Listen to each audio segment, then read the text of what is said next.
Hey everyone, I'm live from Madrid right now with Mark and Raz. It's Hotline League episode 96. I'm so excited to start the show perfectly on time. Sometimes we have some issues ahead of the show, but even though, I'm in a hotel room in Madrid, internet is sketchy, we've had some, who knows what's going on. The show started perfectly on time, and we're going to get into it. Before I introduce my co-hosts, my colleagues to you, I want to first shout out our sponsors. First off, we've got Alienware. Thank you for their support, as well as Movement. We'll be talking about both of them later on as the show continues. But first, my constant co-host, Mark. How's it going?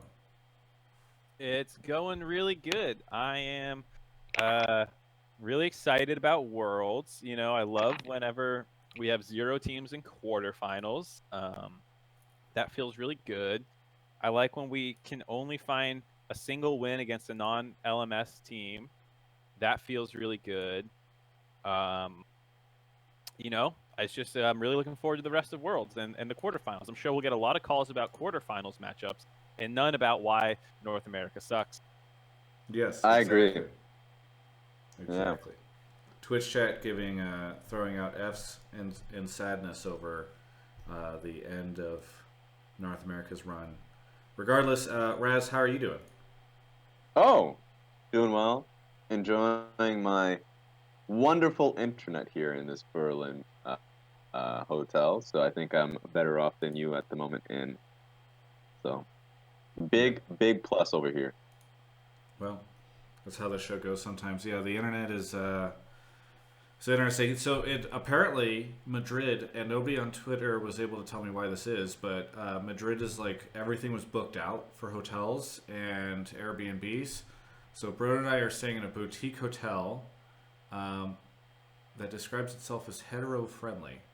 And I think the people at the front desk have the wrong impression about the professional versus personal relationship between me and Broden. So it's a kind of an interesting situation.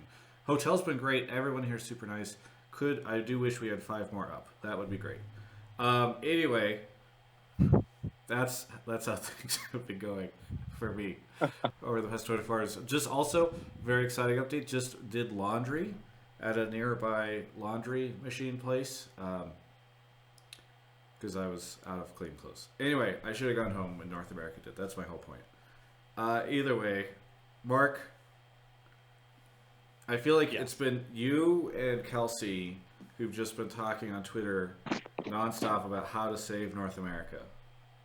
I feel like we've just talked a lot about random stuff, like the whole we talked about the East versus West narrative, and does it actually fit anything, or is it all just kind of like random words that people want to apply? No, I've enjoyed it. I think we have been just like talking about that stuff. I haven't talked too much about like how to save NA, where everyone comes out with like their big plans. I've only done it around one topic. Obviously, there's a lot of problems. Yeah. Raz, I think your mic might be rubbing against your clothes or something, so just keep an eye on it. If you can. No, you're right. It bumps every up already. Yeah, it's been right. 2 sips of wine. My bad. I'm a little bit too drunk. Oh! Yeah, it is. By the way, it is 10:30 here in Europe, so that's why there's a bit of a difference. We're doing the show at an earlier time. It's 1:30 back in LA. Mark, if you want to put a tweet out, I'll retweet it. Either way, yeah, I think we are live now, huh? Yeah, it's a bit of a shorter show today because we are, as much as I trolled in the beginning, we are starting a little late after some issues getting everything going. It's hard to produce a show on the road. That's the way it goes sometimes. Either way, I guess obviously the big topics for this week: groups, who got out, in what order, who didn't get out, namely North America. And obviously predictions and stuff for quarters. I don't know if there's anything else that was super big that happened. I mean, obviously all that stuff is super big, but I'm trying to think if there's any other major topics that I'm forgetting. As Raz is laughing his ass off for some reason. Did League 10 happen since our last show? I don't think so. I think it did. Oh. Yeah, I think it did. Because we did. League 10 happened immediately after our show.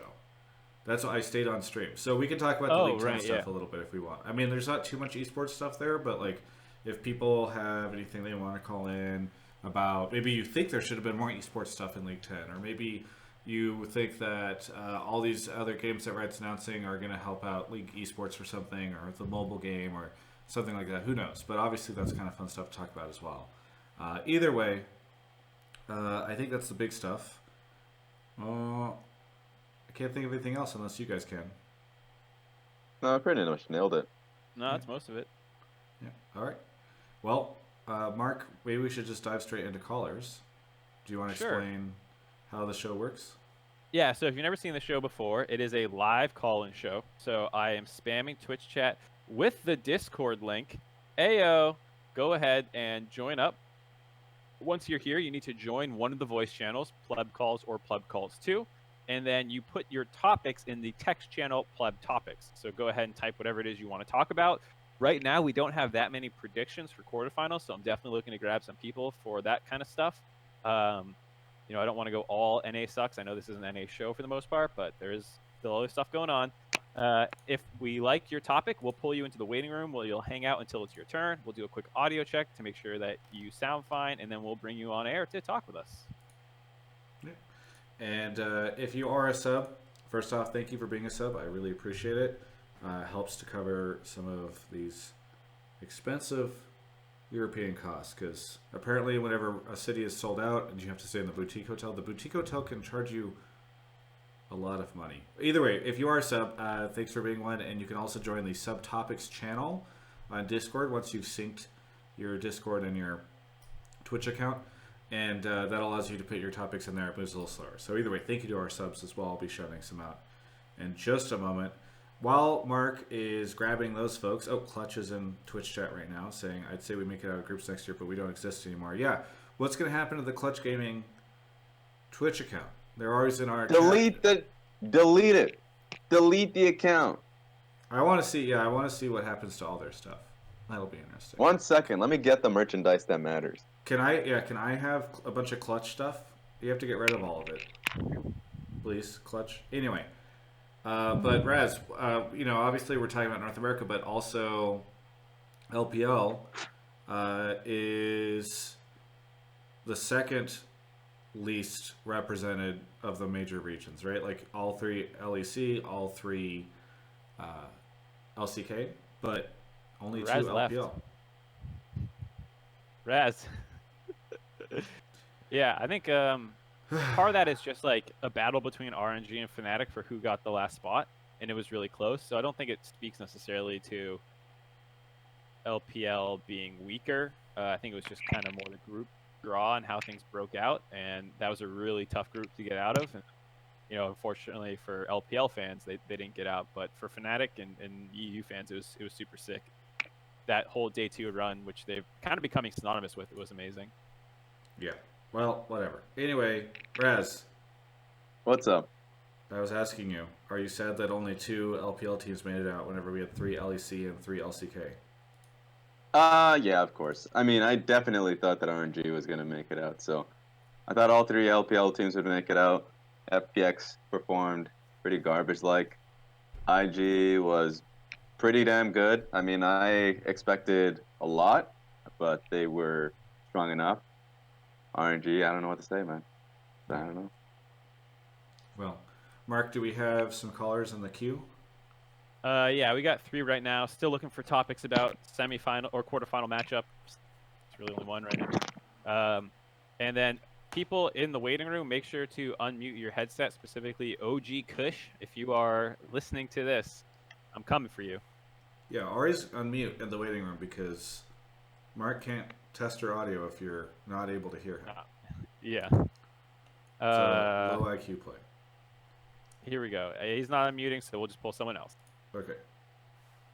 Off Mark goes. A couple quick shoutouts. Thank you to Raz for resubbing for 8 months. That's very nice of him. Oh, you're welcome. Propose for setting a prime, and Narrow for 21 months. That's a long time. LOL Globus at 10 months. Got to meet you in Detroit. Glad to resub. And Oli1, thank you for 13.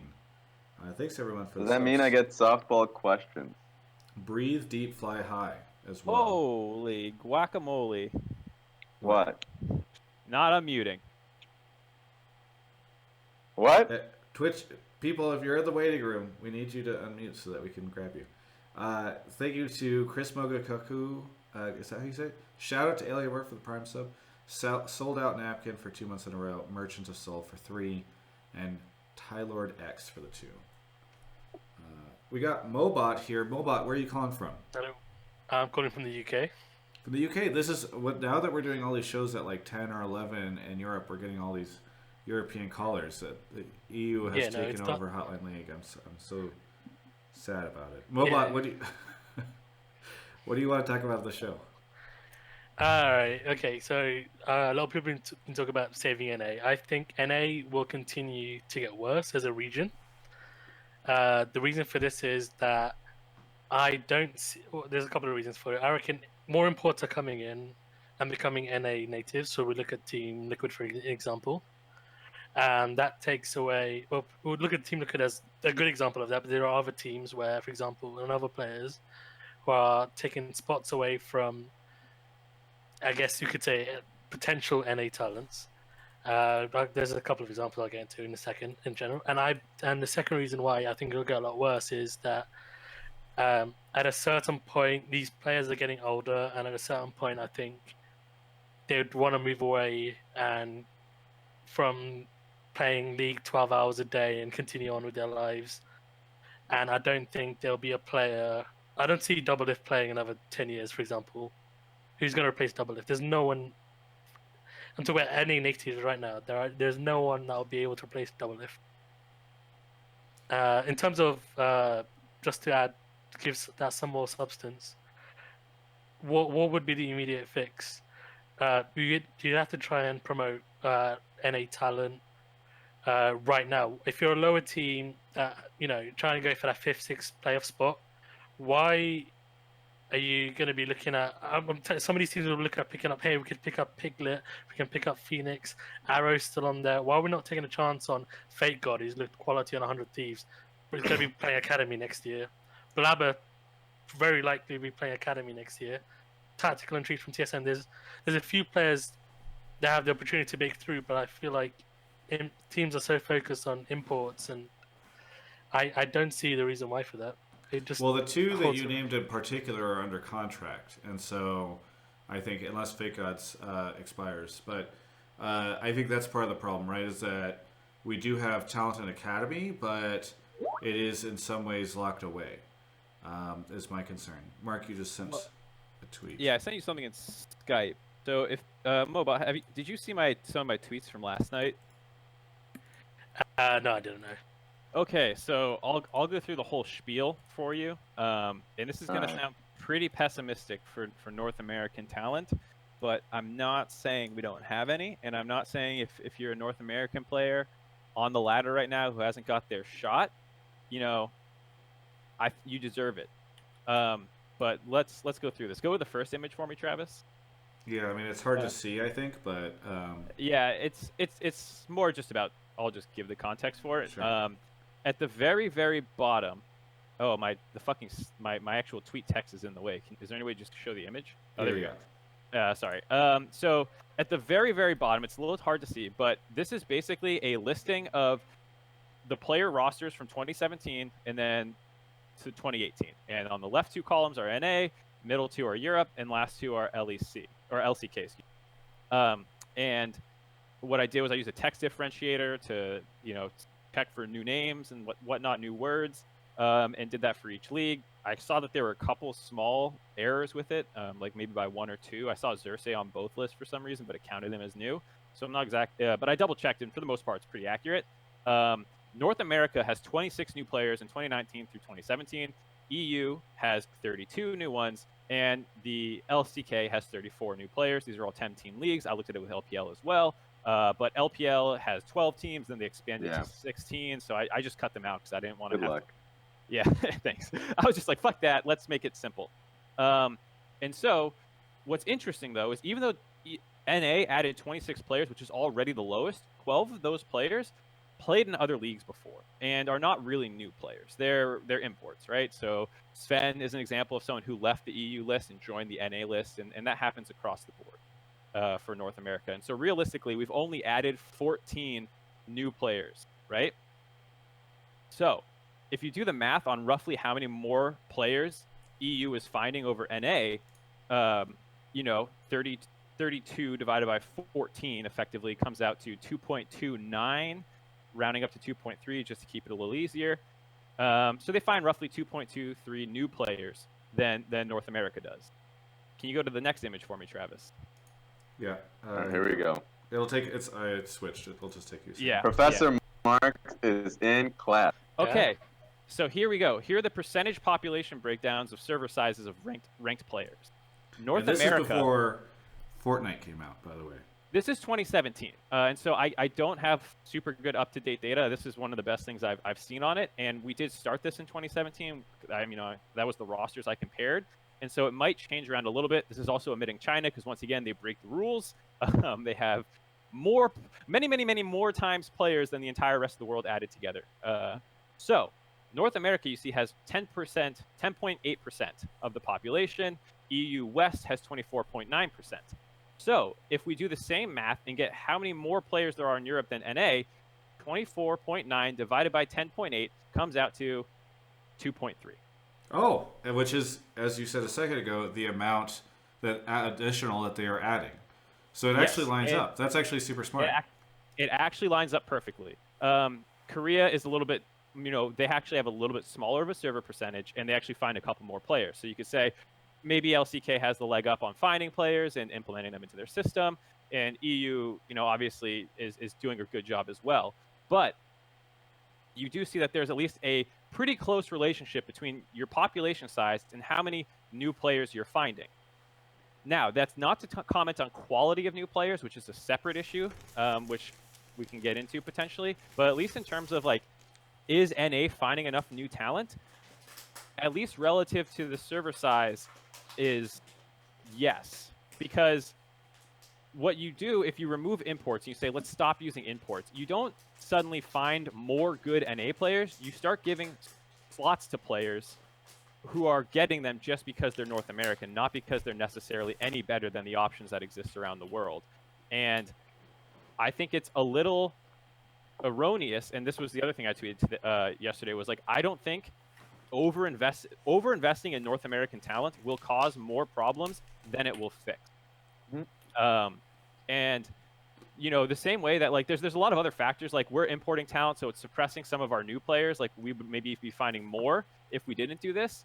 But at the same time, we're also taking players, LCK gets their players taken by China. LEC has their whole master system. It's not exactly a one-to-one perfect comparison, but at the very least, I don't think that we are super hurting our own scene with imports, and I don't think that there is secretly this layer of North American talent that we haven't found. I think that, we find roughly the same rate. We find Licorice, they find Keen and Naguri, right? We find Viper, they find Doran and Sword, right? It's basically 2 to 1.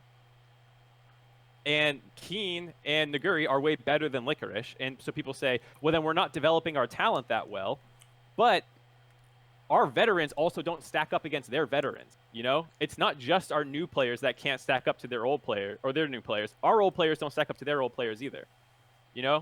So it's not necessarily either just talent development either. It's a larger problem about maybe our approach to the game, how we play it. There's a lot of other problems in the North American scene, and I'm not trying to say that population size is the only one, but from the perspective of how North America finds new talent, it is at least proportional to our server size. So I don't, that's my take. I think going for North American players and just throwing them into our system is wrong.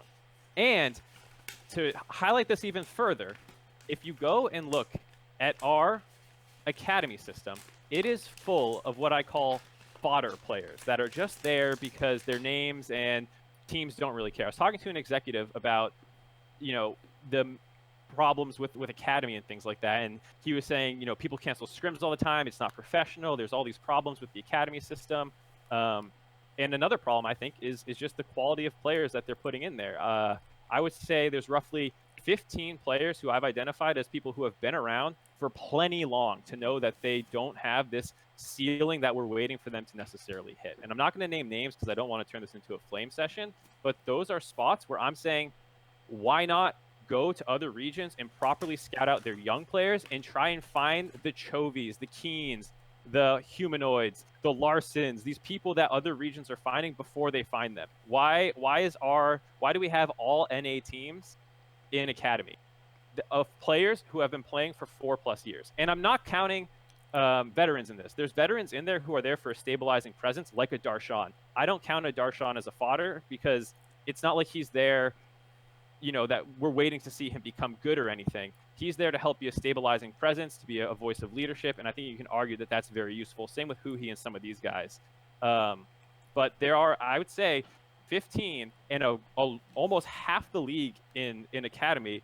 The North America, the top laners are in that kind of that's an area where I am baffled that we don't just import more people like Broken Blade and put them in Academy and give them some time, like Jukes. And some teams do this with FBI and Lost and Maxi for FlyQuest in the jungle and Scarlet, but that's what every team should be doing basically is trying to find these players in other regions, so we're not just grabbing top players that other regions are no longer using, or maybe trying to woo them after they've already been discovered by these other leagues. But we should also be addressing it from the bottom in the Academy system of finding new players that could potentially grab and become real stars in the league. So that's my solution. My concern, Mark. I'm glad you prepped that for the start of the show. You don't have to make a YouTube video now because you just talked for the past 10 minutes. Sorry. There you go. I was making a YouTube video today, and then I just was like, I'll just do it on Hotline League.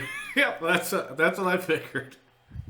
That was a prepped enough spiel that I'm like, I know that. I've had that spiel ready for a YouTube video before. Yes. Sorry, go ahead, Travis. So anyway, my concern is, all right, so my response would be, when we import players, they seem to be worse than they are in their other regions. And thus, I worry that here's part 2 of the YouTube video. Ready? Mark's got it ready. So my concern is, we import these players, and they never become as good as they could in one of these other regions. Oh no, Niski's in the chat. Niski, but listen to me, Travis. That still works in our favor. Because let's be honest, if we found Chovy before, he joined up into the LCK system, he's not turning into the Chovy that we know. The NA Chovy in this parallel world is not, greatest laner in the world, mid laner in the world, potentially Chovy or something like that. I'm not saying that, but he could become better than some of the other mid laners that we have. Demonte? You want us to lose to Tanner? I'm not saying Demonte. We have other mid laners that we also have brought in from Europe and other regions, and he could potentially take their spots, right? I'm not saying this is only pushing out North American talent, but there's other mid laners in North America who are also European or Korean who would lose their spot to this potentially NA Chovy, right? On top of the fact that even if this fails, think about it. We've weakened their pool. Now Chovy's not in Korea. He's getting ruined in North America. All right. Do we want a part 3 of this video? Because well, first, okay, hang on. I want to throw to Raz because Raz hasn't said anything, and I want to throw to Mobot because Mobot hasn't said anything. So Raz, why don't you? So I have a more of a comedic thing on Twitter. So a lot of the times when these discussions happen, I kind of just throw out something that has a semblance of truth, but in packaged in a very comedic fashion. I think this entire discussion, as long as we think of it from a more of a, hey, let's take import talent that are in solo queue, bring it to North America, and then kind of cultivate it, and then get surprised when their talents kind of diminish. Uni's probably the best example of that. At the end of the day, people don't want to deal with the core issue, like such a large issue that is really on Riot, that I think teams should be pushing for. And I understand that server size is really small, so you're not going to have a West or East server. That's just not going to happen. But then the push should be, and this is probably an idea that's so far out there, but Hit me. there we go. They should just literally move the fucking LCS from LA to Chicago. like legitimately, because my biggest issue right now is that solo queue right now is low quality for everybody. For everybody, even for the competitive players. It like for competitive players to move from wherever they are in Europe or Oceania and they're playing on 8 ping or whatever, they come to NA and then they're suddenly at 60 ping. And for anybody that comes in that environment, they probably have high mechanics for a long time. But the issue is not so much that you are a high mechanical player, it's always upkeeping those mechanics. That when you're going in solo queue, you're dealing with somebody else that has high mechanics versus you that have been basically upkeeping it not only in just scrims, but also in solo queue challenge consistently. It's not going to be good. Everybody knows the feeling of having 60 ping or 70 ping, I suppose. I think it actually got higher.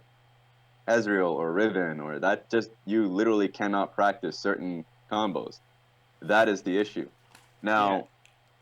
so like I don't know, like there are obviously a lot of issues on the table, and I think it's either going to be make a separate move the LCS or the competitive players, both in the main LCS or the academy, they have to be able to play in the low ping consistently, and that also challenges the Diamond 1 Master like players who are playing underneath that, because then they consistently have to play against that, and that actually challenges the players in solo queue consistently. They may lose repeated games because of mechanical fuck up in mid lane or in top lane, and as long as you get punished consistently because of just that, you get better as a player, or people overtake you. But that environment doesn't exist in that solo queue because of that reason. So I think that ping for me will always be the issue. That whenever you pick up the best mechanical players with wherever they come from, if they're there for a full year, that's not going to be what makes them different from other players. I think if Licorice was just in Korea or China or in a competitive environment for a full year, 2 years, suddenly the conversation changes. The conversation changes, and he suddenly becomes a much more sought out commodity. It's the environment that's the issue, rather than, I guess, the players necessarily. Right, and I think this is one of those things where it's not any one answer. You know, it's a combination of them. So True. I 100% agree. Like, ping's a big problem and really hurts our competitive environment. I heard supposedly that players are not allowed to do in-houses in season. They can only do them out of season, which all hurts. And like these kinds are riot to fix and the team is to push. But I think, did we lose Travis? No. Oh. I'm losing you guys a little bit. I got at hold my come back. Okay. Yeah. Give it a second. I think we should be good here in a moment. I can hear. I assume Twitch chat should be. Yeah, you're kind of breaking up on my end. Hotel internet. Hotel internet. Oh. It'll just blip and then we'll be good in a second. We're almost good. We're almost back. Quality. Hang in there, Twitch chat. Help! Riot is shutting us down. EU. Yeah, it is. It's, by the way, it's EU production. People say NA production. I'm in Europe right now. That makes this EU production. I just want to be clear. Wait, I just got another ad. Are we back yet? Yeah, we're back. Okay, we're back. So what I was gonna say was Raz is totally right. Ping is probably the biggest individual issue, and I would agree with that, because that gets more to the heart of like, well, why aren't our veteran players also as good? Or like, why do the people that we do import drop off when they come here? You know, like I think that speaks much more to a larger issue. But it's one of those where there's multiple issues along the way, you know, and so, you know, teams should be trying to figure out how to solve this, but they can also be actually using the academy system well, which they're currently doing. And just for some historical context, players like Keen, players like Huhi, players like Rush were players who didn't have significant competitive experience before joining up in North America, and they weren't, you know, world beaters and like shit all over us or anything like that, but they were still good, and they still had they did well in the LCS for their time. I mean, Huhi, as much as people kind of flame him, brought North America to their first MSI. And then Rush was a great jungler before he kind of went back to Korea and dipped out for a little bit and went through his whole. I don't really know what he went through, but the second time we saw him is not what Rush was the first time. Yeah, but it's Keem Ven was and good. Mithy though. Yeah, I mean that's a fine example, but those aren't new players. I'm saying the new players that we find and bring over generally do work out. Not all the time. Like there's a Seraph, but Monte Cristo was ahead of his time. Seraph was a great idea in a world where you can stick him in an academy league and try and develop him and see if he actually turns out to be better than Dyrus or Licorice or whatever else. And I think that is not the only fix for all of North America's problems, but I don't think over-investing in North American talent and making like academy only a North American league and starting to push out import players from the main rosters just on the basis of we shouldn't be using imports. Like I think that's actually the wrong way to go about it. And I think keeping a healthy balance, and I don't want this to be a fuck NA talent thing either, because there is talent and they deserve shots. And there's players on the solo queue ladder and competing in scouting grounds who have not had the 3+ years of competitive league experience on a serious team that you probably need to start determining how good that player is going to be. But there are some who have had that time, and I don't think we need to keep giving it to them. Okay, I want to throw back to Mobot, who hasn't been able to. Yeah, no, so just to add to that, I disagree with the point. I think there should be certain teams don't have the realistic aspirations of winning, being a top 3, top 4 team. Those teams should start investing in NA talent, try and build those up, and then supplement the positions that maybe the talent hasn't developed. I think that's the approach I need to take. I think you mentioned earlier the 2.3 times argument. Let's take Europe and NA as an example. Who would be Rookie of the Year this season from NA? How many rookies are there that are actually NA talent? I can think of Fake God. I can't think of another name. This year? Yeah. This CLG's year, jungler. this split. Oh, this whole year. Let's say the whole year across Wiggly? both splits. I think there was about. The Wiggly was playing last year, though. No. He only played 2 games and didn't qualify as a rookie. He qualified as a rookie spring. Wiggly's been around the team. Are there any new players breaking through? That's the question I'm asking. Because You got a problem with Wiggly? I'm saying he's not a rookie, but maybe. Technically, he's a rookie. But let's say he's a rookie. If you're saying technically a rookie, that applies to all of your half of the European leagues too, because they're playing in Masters systems for a while before, or some of them, not all of them, but a number of them play in Masters systems for a period of time before breaking through. But I'm talking about breaking through also onto top teams. Let's look at how many.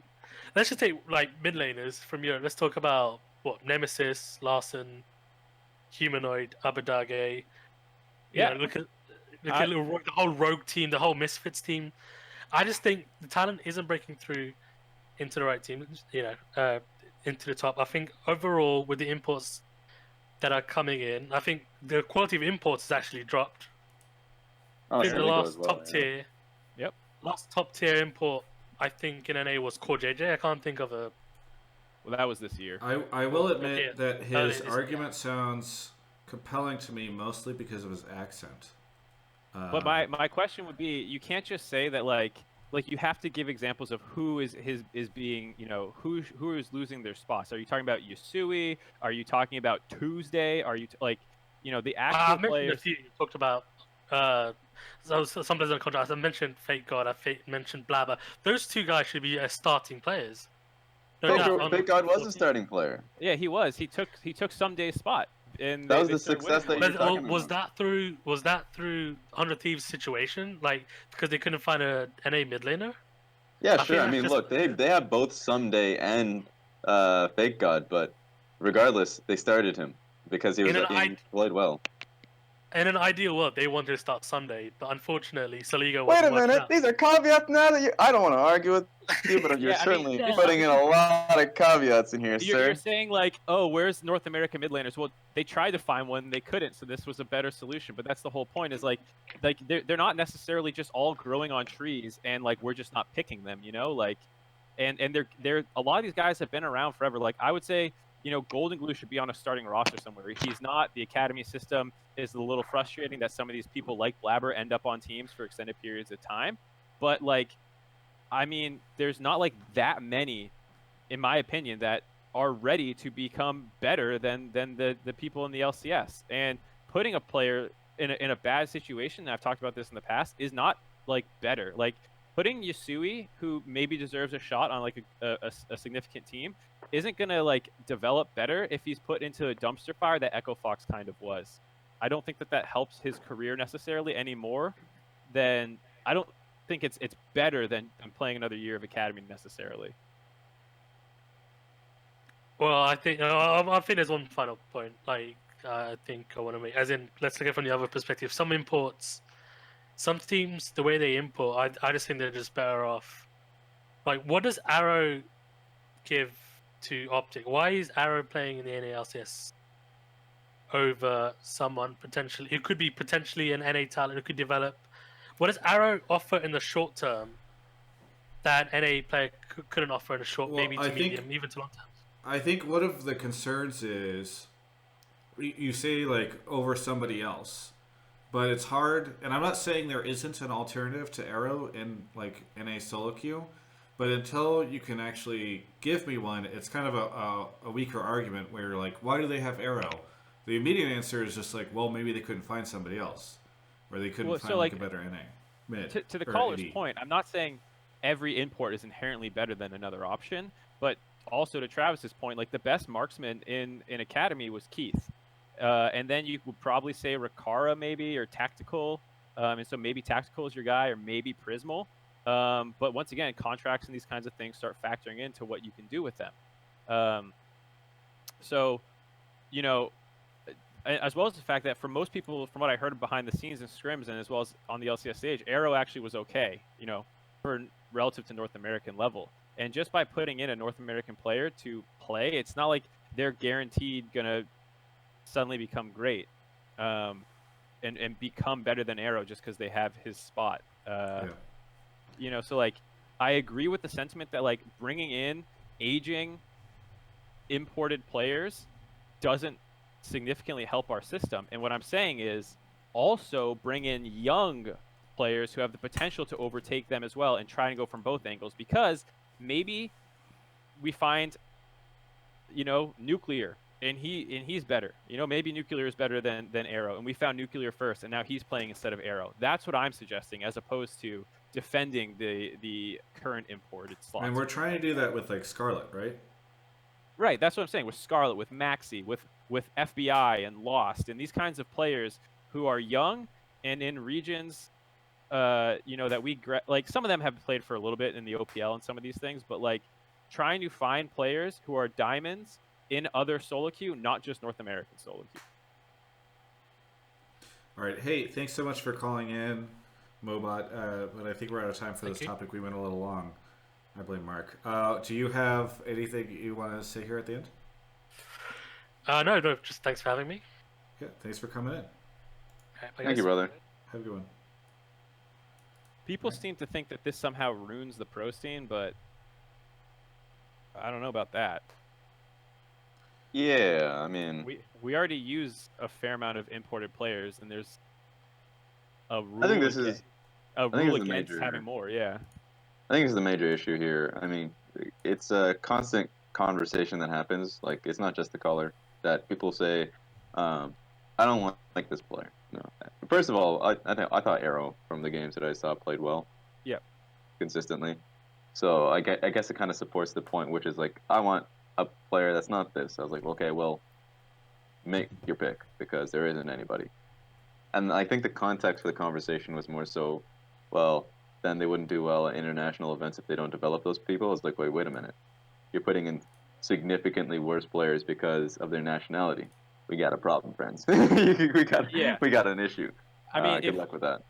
Assuming that the skill level to population size thing holds true, roughly, you know, like we would probably be Brazil level because they're close to the same number.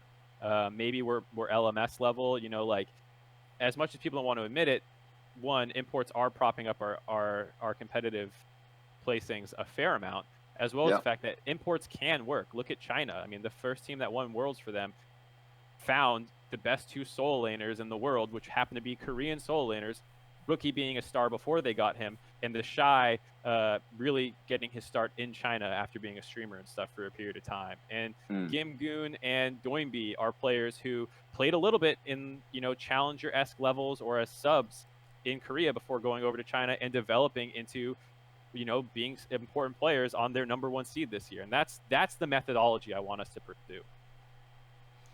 Well, Mark, you want to grab our next caller? We'll do one more and then we'll take our break. Cool. Nice. Couple quick shout outs to Sarkers for 2 months. Kyle0808. Oh, that was a Pink C9 Jersey guy. Hello. Kyle0808 for 21 months at tier 2. Thank you for being a tier 2 sub. Voyu1, Toxfire, who I believe I said, and Nolan IO. Thank you everyone for your subs. They are incredibly appreciated.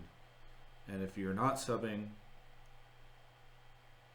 I don't have anything to say to you.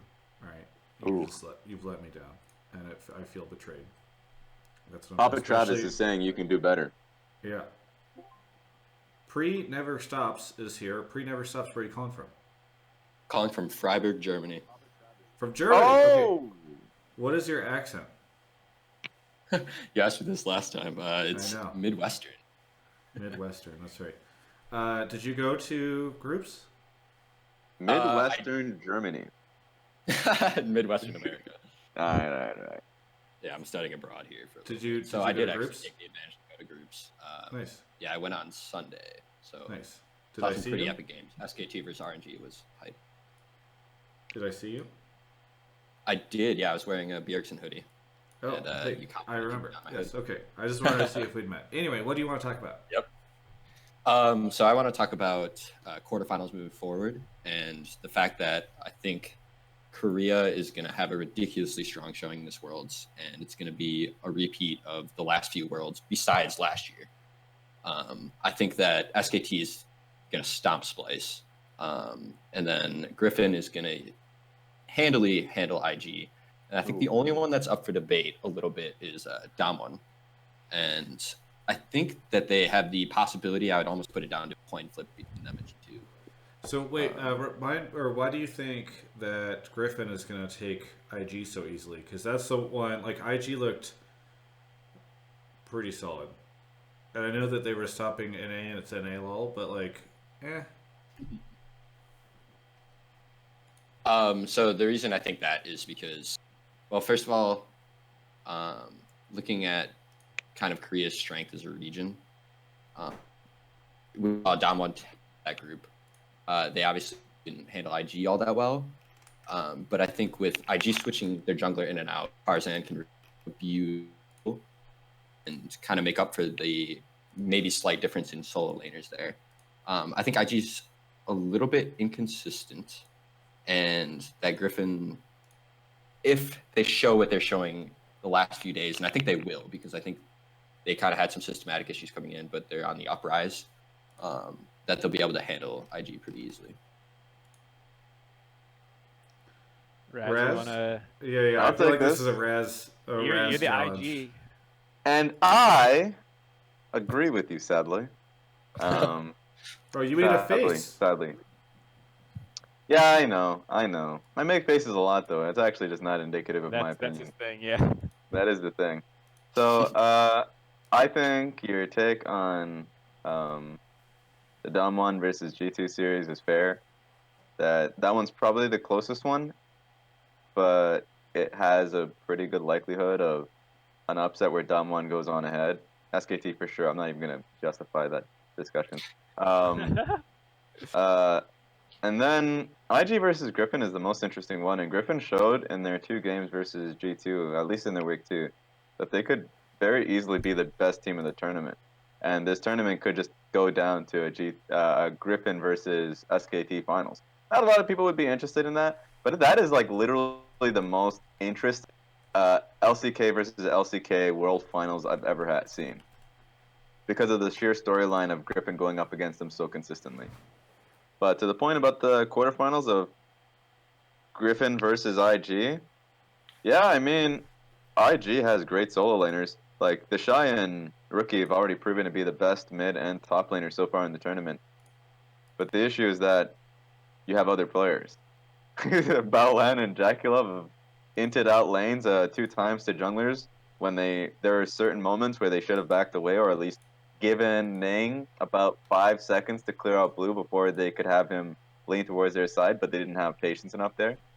And then Ning, I watched his pro view, and good lord, I was just hoping that there was an extra bit of perspective that I would need to figure out why he did a few things, especially versus Damwon. But no, he's a coin flip jungler. And going up against Tarzan, who played so damn well, Griffin should take the series. I don't know by how much. I think it's going to be 3-1 or 3-2. I'm saying it'd probably be a 3-1. And it's depressing, but that's life. Griffin is looking pretty good. Yeah, I'm with you because just seeing how Canyon was able to really screw Ning Shit up. on him. Oh my god. Like, the Shy is really good and will, probably have a pretty good series versus Sword or Doran, whoever is starting. I assume it's Sword.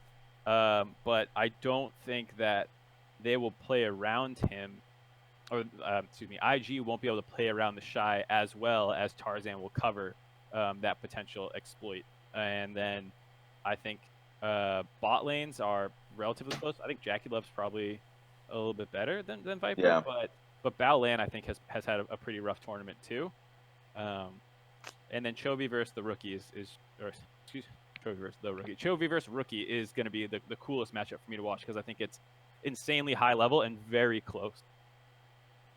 Yeah, I mean that's the thing, right? Rookie so far for me has proven to be the MVP of group stage. I actually heard Azale say that, so I kind of only piggybacked off that point because I just agree with it. Rookie's been phenomenal, and the Shy's also had great points. They can 2v5 games, but you're not going to be able to 2v5 versus Griffin. And how many bad tournaments is Baolan going to have before he's just objectively seen as a bad support? I think he's good. I think Baolan is a good support, but in an international setting, he's just like Lehans is gonna have the time of his life here. So it's unfortunate. So I'm curious, pre Never Stops, if you think that Korea will take or LCK will take the whole tournament, and do you think finals is LCK versus LCK? I don't know if I'm willing to say finals is definitely LCK versus LCK. Have you done your pick'ems yet? I have. Oh, what are your pick'ems? My pick'ems are LCK versus LCK. I got Griffin. Oh, there we go. All right. The definite is a little bit of a toss-up, but I do see it being SKT or not SKT, but Korea finalist, like Karina winning the whole tournament. So that's where I'm sitting. I think it would be SKT. You think? I think it's SKT. Yeah. Yeah. For Pete. But I think it'd be super interesting to see SKT maybe struggle a little bit against Splice, a la last year's Worlds where, God, what's the team that made a splash? I can't remember the name of the year. Well, there was Misfits versus SKT a few years back. Oh, that's what I'm thinking of. Yeah, that's 2 years ago. But yeah, something like that. And then seeing Griffin come out and smash IG, that would be a really interesting finals if it got there. Just to see those two teams, but I have Korea taking it all. Yes. Well, Raz there we go. Mark, do you guys think? What do you think the chances are that we see LCK versus LCK final? Especially now that we have that's the unfortunate thing for LEC. I think is it's really exciting, and I have a video that's going to hit the YouTube channel later, literally congratulating LEC on such a great year. But kind of sucks for them that even though they did get all 3 teams out, they're all in the 2nd seed. That's a rough spot to be in. Yeah. I think it's probably LCK versus LCK, but I almost feel like I don't know. I'm more hopeful of Just say it. I'm more hopeful for Fnatic reaching the finals again because I really like SKT, but and Fnatic looks really good on their 2nd day. So maybe it's just me buying in a little bit too much, but we'll see. I would say you're sipping Kool-Aid. I'm sipping Kool-Aid? Yeah. No, Mark. No one from FPX and Fnatic are making it to the finals. So you Mark think knows. Oh, go ahead. I was going to say, so you think it's 100% LCK versus LCK, or do you think if it is going to get broken up, it's by IG or Yeah, I think it got broken up by IG. Of Or course, G2. or G2. I agree. IG or G2 can break it up. Obviously, I think all 7 teams, excluding Splice, can make it. They can have a run, but from what we've seen throughout the entire tournament so far, IG has had their strengths pretty easily. That all they really need is Ning in particular to just have a good series for sure, and then they can go on. But yeah, I think those 2 teams are incredibly high quality, and quarterfinals can just decide the finals from that side of the bracket. But Fnatic and FunPlus Phoenix need just a wholesale, they just need to be able to get out of lanes, I think, is my only issue. And I think the first 10 minutes versus both Griffin and IG are going to be a real issue. Well, this is great news for me because I still hadn't decided if I was going to come back after quarters or not. But since we all feel as though it's going to be LCK finals, I've been to those finals a million times. I do not need to be here for that. It's going to be. I can head out right now. I'll see you guys later. No. Either way, thank you. Pre-Never, do you have any? Or Pre-Never Stops, do you have any thoughts? Anything you want to say? Yeah. Shout out Movement. I really, really want one of those watches, but sadly, I'm spending all my money studying abroad in Germany, so that'll be that's on the back burner.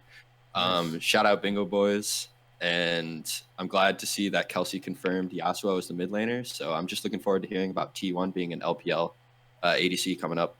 Nice, I'm excited. I like this. I'm a big fan of this. MVMT.com/Travis. Thank you for shouting them out. Either way, thanks so much for calling in. Great meeting you the other day, and appreciate your call. Thank you. Right. Speaking of sponsors, we're going to take a quick break. But again, it's actually really fun. We get to do this so often with Alienware. We have a special surprise for you guys. So this was supposed to go out a couple hours ago. Broden has not left his hotel room today. Actually, he did when we went to go do laundry. But he hasn't. I've just been feeding him Red Bulls and snacks to keep him going. And Burger King, because there's one right next to our hotel. I'm doxing myself right now. Anyway.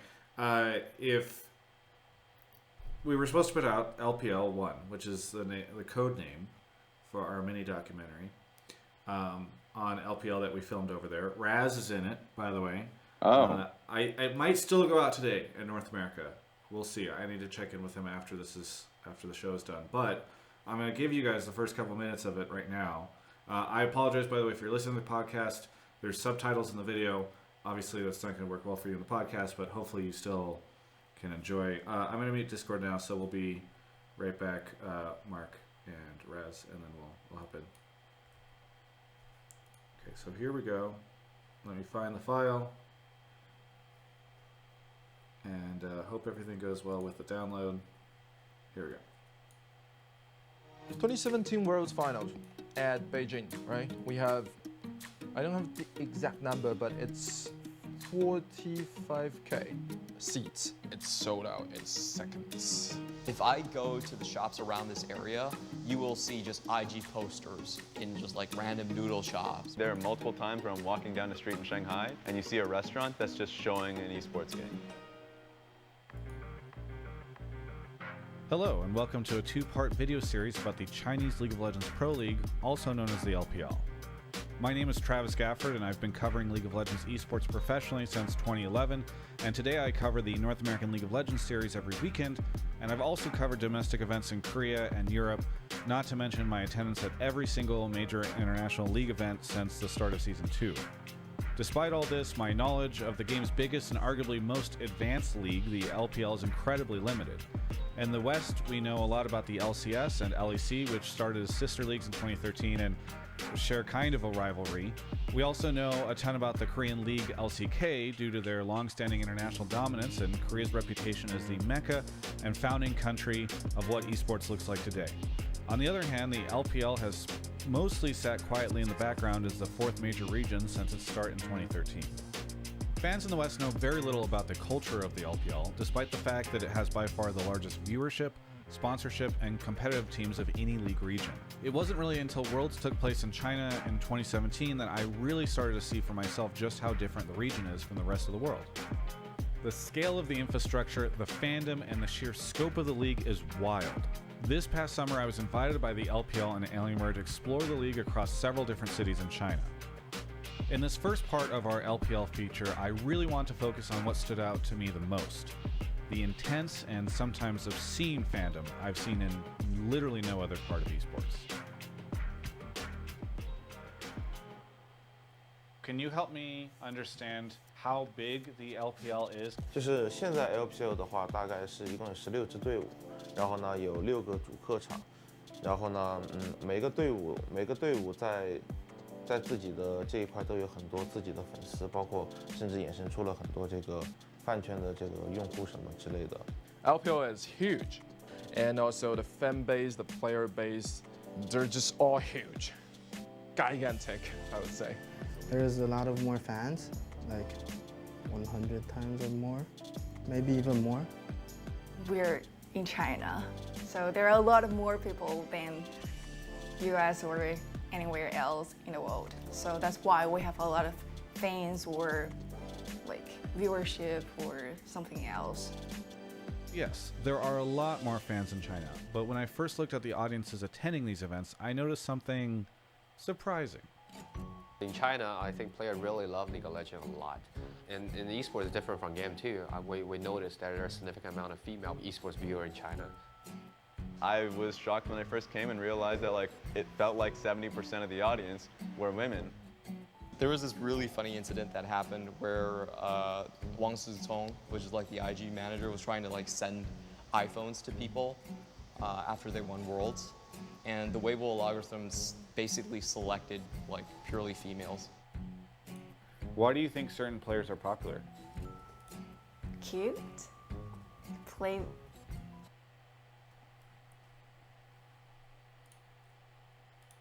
Hello, I'm back. Anyway, that's the first couple of minutes. What's that? What'd you say, Mark? I said it was sudden how quickly we came out of that. I heard it. There's not a good. I don't have a good cutting point for the video, so I just. I appreciated the Raz in the past and his haircut. My haircut right now is ass. I need to find a barber. Either way. Nice. Yeah. That'll be going up. If you're watching the VOD of the show, it might already be up, that video. And I ask you to watch it because Mark hasn't done shit. Broden and I have spent a lot of time, as well as Joe and some other folks, trying to make that look good. Obviously, there were a couple errors in the video with the captions that you guys might have seen. But regardless, I think it's going to come out great. It's 2 parts. So if you're watching this, and we're putting out the second part hopefully 2 days later, so maybe Thursday. The first part focuses on the fans. The second part focuses on just them building this giant, insane scope. If you're watching this episode because you like Raz is in it a bunch. So either way, I think Am I it's really coherent, good. Travis? You're just slurring. You're drunk the entire time, and I don't mean right now. I mean in the video. What the hell? No, I know. Also in the video, you just. Oh we my God. we want to illustrate the difference between the LPL and its casters. The English casters are just. It's hard to get Raz on camera without him having some sort of alcohol in his hand. That's true. That's true. Is this true? No. The analyst desk has got a giant thing of Jack Daniels behind. No, either way. So it's great, and thank you to Intel as well, Alienware and Intel, for making that whole trip happen. It was really cool to go over there, and I know it's taken a little longer for us to get this out, and we've been talking about it for a while, but we just want to make sure that it's pretty cool. And to that end, we did get a couple extra interviews last week during groups that we were able to add into the video, so I think that will help make it a little good. We had a couple things that we wanted to add in. Either way, thanks so much to Alienware for sponsoring this show, and thank you to Intel and Alienware for sponsoring our trip over there. Stay tuned for that content. Go look for it on the YouTube channel whenever you can. All right, should we get to the next caller? Sure. Yeah. What happened? Mark is probably going to go get the next caller. Okay. He has to leave the channel. Rage quitted. I thought you rage quit, Travis. No, I didn't rage quit. I'm looking at the Twitch chat. Is just the entire time I was talking about that, they were all just looking at Mark's cat, which was. This cat is cute as hell. Yeah. It's But whenever Hotline League is happening, it borders on either incredibly cute and the cat looks incredibly comfortable, or the cat's being abused. Oh hey, welcome back. Wait, is my cat's being abused? No. Who's doing it? Oh, I don't know who it is. Welcome back to the show, Darking. Hey, how's it going? You've been on before. Remind me where you're from. Raleigh, North Carolina. Raleigh, North Carolina. Well, thanks for calling in. What do you want to talk about on the show today? So similar to the last caller, but I'm kind of just going to take a stance on. I'm going to say because of the way the quarters are broken down to, it's A versus Group D and C versus B. I think this will prove that Groups B and D. We obviously know Group B was the weakest group overall, but this will prove that Group B's and D were the weakest two groups. So sorry, one more time. What's your prediction? The groups B and D were the two weakest groups, and no one from those groups will make it out of quarters. Okay. So my pick'ems has Griffin, Fnatic, SKT, G2. Griffin, Fnatic, Oh wow, SKT, G2. Right. That's a really good take. Wait a second. Yeah, so you're basically saying the G2 will upset Damwon, but everything else is, I think. Right. If you consider the heavy favorites from Europe to upset the wild card from Korea to be an upset, I understand that they're the number one coming out of Group D. Wait a minute. This is some very hidden anti-NA propaganda and pro-EU propaganda that we're dealing. Well, it's also pretty I'm not pro anti-LPL, EU. I'm just. I know. I'm just throwing it Yeah. now. Technically, he flamed Splice too, but Fnatic is over Fun Plus. Yeah, Fnatic over Fun Plus. Griffin, assuming all the tournament anti-hype of them in a best of 5, they'll be okay.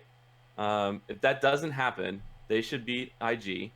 SKT Splice, we've already talked about, that should not happen. And then G2, which was the tournament favorite, should beat one of the tournament favorites should beat Damwon. But right now they're number 2 coming out of Group A. But then I would also argue that again Group A was stronger than Group D, so therefore they would beat Damwon. Raz, this kills your LPL teams at quarters. Yeah. Say that again. I also this would hate kill that. it. Yes, it would. It would, unfortunately. So I think I would agree with you on the point about Group D being weak. I think, that's why I kind of said it was low key flame on rest in peace TL. But yeah, I would agree to the point. Yeah, you go first. You go first. By the way, I just want to say, I can tell we're streaming during EU hours or when EU people can watch, because there's a bunch of people in Twitch chat that are like, "What do you mean upset about Fnatic beating FPX? What do you mean upset?" Anyway, Mark, continue. I was gonna say, Group D. If you want to make a point about like them being a weaker group, not only like they only had to beat TL to get out and NA sucks, but I'd also say they're some of the less well balanced teams. Like we're talking about Ning being a big liability, Baolan being a big liability, but the Shy and Rookie are god tier, and same kind of with Damwon a little bit, where there's big question marks around their bot lane. Nuclear has been hit or miss at points, but Canyon and Showmaker and Naguri have been, for the most part, pretty good. So, like, I do think you can say they might have more weaknesses than other groups' first seed, or other teams, maybe. I would also say, with the exception of like the one blowout game against TL, all of the games, including some of the games against AHQ and Group D, the Group D games seem to go. I don't know the stats on it, so it just was a feeling, I guess, more than anything else. They all seem to go longer, so they all tend to go. Whatever happens in the early game didn't really translate much. They all had like an even middle game, and then it was late game team fights, and then that won the game. So that's how TL got there, won against Damwon. That's how they lost the first game against IG, and then that's how they won the game against AHQ. The TL won against AHQ. That's how the IG Damwon first game went. So a lot of the games just seemed like they just trended to this like scale to late game kind of comp, because no one could really win in the mid game or transition an early to mid game victory into like just snowball a lead. It was always just too close, right? Versus like Group A felt like it was fight, crazy, and then it just felt like all the crazies were in Group A with like Griffin, G2, and in theory C9. They wanted to fight, but they just had no. The read on the meta was off. So I'll say from right from the Mark, you're get-go. muted. Oh, is he trying Go to ahead. talk? Yeah. Okay. You got Raz. I'll say right from the get-go that it felt like Group C was a lot more team fight based. Like I'll always remember the RNG versus SKT game, where that went on for a while. My God, I died there. Mostly because SKT as a team, just there was multiple moments where they just didn't know how to work through their composition, and then finally they did with the Twisted Fate. But no, I think Group D, at least for week 2, was pretty decisive. Specifically, IG had a very quick game versus PL, and I think AHQ as well. So those were fast games, and I think it's more. I'm okay with longer games. I think that's more of a stylistic thing. It's only really bad if a team unintentionally makes it longer. But still, to your initial point, I agree. Group D is likely pretty weak, but it is always dependent on just reliability. Reliability for me with Dumb1 and IG, to Mark's point, is actually just they just have players that are too much of a detriment, while every other team right now, or at least first and second seed that we have in Group A, and I wouldn't say Group C because I think Fnatic will show holes. We've already seen them. That they're well balanced, I think, across the board. Yeah, I think the other thing too about like the game time, maybe on the second day some of the other groups were faster, but like, you know, the C9 Griffin with the Garen Yumi game took forever. All of Fnatic's Garen Yumi games, and then Fnatic versus Clutch. Oh Jesus! Fnatic versus Clutch, baby. That was another one that went on forever. So like, those other groups had some stinker games too, for sure. Yeah, I always thought so when Group A played last when we were playing like day one, because they didn't play, or I guess they didn't play day one, I guess is what I'm saying. So Group B played, Group C played, and Group D played. When I was watching all those, I always felt like they all played really slow, and everyone was saying the new read on the meta was we're all going to slow down the meta. We're not going to have the fight. And with the exception of the RNG and SKT one, that one felt like fight for a while. But yeah, some of the Group A ones did go longer, but that G2 Griffin C9 one went longer. Yeah, I mean, I think that would be pretty fun, because I think the people spelling EU's Doom, like it'd be nice to see those guys or the LEC teams at least make it a little bit further, and obviously this would work. I don't know. I'm not confident in my semis pick. What are your semis picks? Griffin. So I have Griffin beating Fnatic, and SKT versus G2 is my other one. So that's what I was guessing for the finals matchup in an ideal world anyways. So I don't really know. That one's pretty coin flip for me. So I have G2 getting out just due to champ diversity, but I'm not confident in it. Yeah, I think champ diversity at this point in the I think in a best of 5 maybe it'll matter later on in the games, but I think fundamentals is sorely needed. So far we've seen so many messy games from all teams, even SKT, and people are calling SKT like the favorites at the tournament and the number one, but I just see them literally making the most basic errors, at least with what their composition is trying to achieve, far more often. And I think there was a stat that was actually out there about how many what the win rate was for mage bottom lanes, or like non-AD carry bottom lanes. So I think right now it's fine for teams to have it in their wheelhouse, but just playing a solid fundamental game of League of Legends is the most important thing. Griffin showed that to a certain degree. That that and G2 got fucked up by that. What's We're losing up? you a bit, Raz. Sorry. What was just saying? Oh. I think you're. Okay, I can keep going. So I just think that the point that you made that Group D could get exposed on very, I just think that Damwon needs more games underneath them because, or at least both Damwon and IG do, because they certainly have a larger vulnerability than we've seen from other groups. So I want to see what we're having. People are putting in the Roboto meme, so definitely my audio. But I like the take. I just think that someone could definitely more. Yeah, I think what you use was actually a really good point. You're The more I both think, roboting. well, Travis, it's your problem. Yeah. Yeah, Travis, no, you gotta. it's the you got hotel internet crapping Come out. on, Travis. I'm at a hotel. I don't know if I explained this yet. I think everyone watching this who's criticizing it Travis, should say you're breaking up. Dude. they should all go to a hotel and try to stream a show. It's so weird to be on this. Travis, whenever. Hang on, SKT everyone. could potentially be overrated. It did this earlier in the show, and then it got better. So hopefully, in a minute or so, we end up in a better place. SKT could be overrated. Are you getting me, Travis? Yes, yeah. SKT could be overrated. They've played 2 really close games versus RNG, who didn't make it through. They also lost to, and they only beat them when they had their really wonky Garen Yumi stuff. Yeah.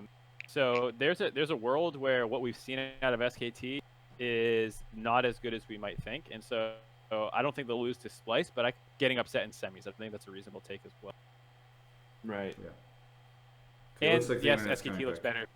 Yeah, SKT looks better in best of 5s all the time, so I'm not writing them off. I still have them as tournament favorites. Has shown at least. Yeah. SKT or G2 in the last part?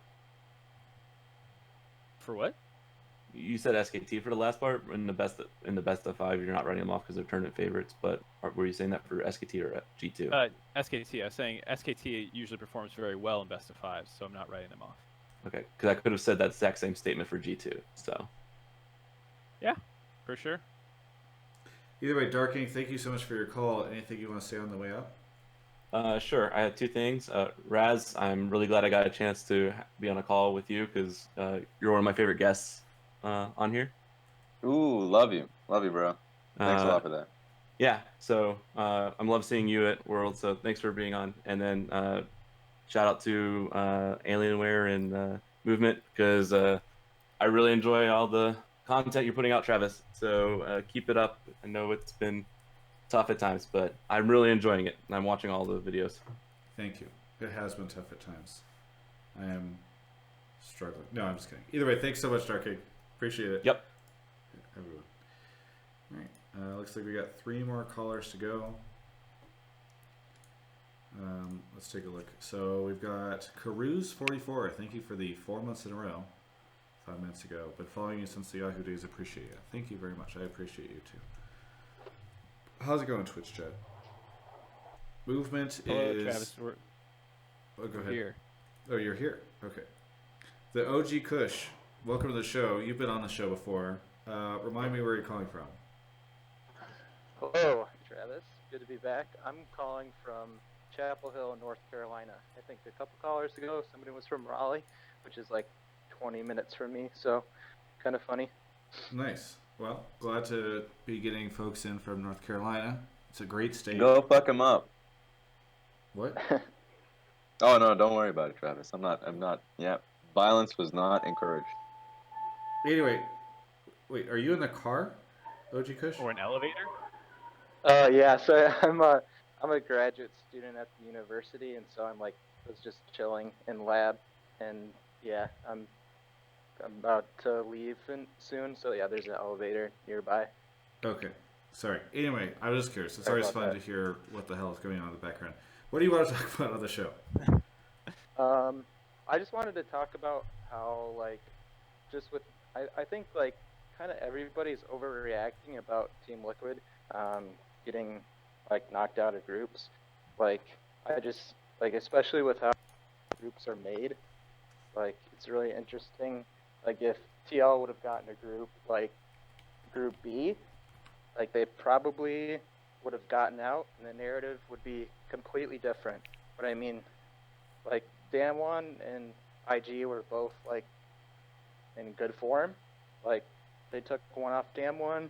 They had a close one with IG in their first one, and I think had some draft errors in their second one against IG. And then they kind of like they had like up until that first Ocean Drake against Damwon, they were pretty like it was going pretty well with their kind of cheese strat, but like kind of fell faltered. But yeah, I mean like if they had a group like Group B, like they could have easily gotten out. It just shows like the variability that can come from like your group draw and like what form teams are in. So the only issue I have with that is I feel like NA's first seed should be able to beat the 2 third seeds from LCK and LPL. Raz and I had this conversation about yesterday before I flew off to Madrid, and it's just sort of like that's why it's hard for me to give them any kind of excuse or get out of jail free card, is because there's like an easier group, but like their group was average at best in terms of difficulty. Yeah, no, yeah. Well, I mean, like, I'm not trying to like an excuse.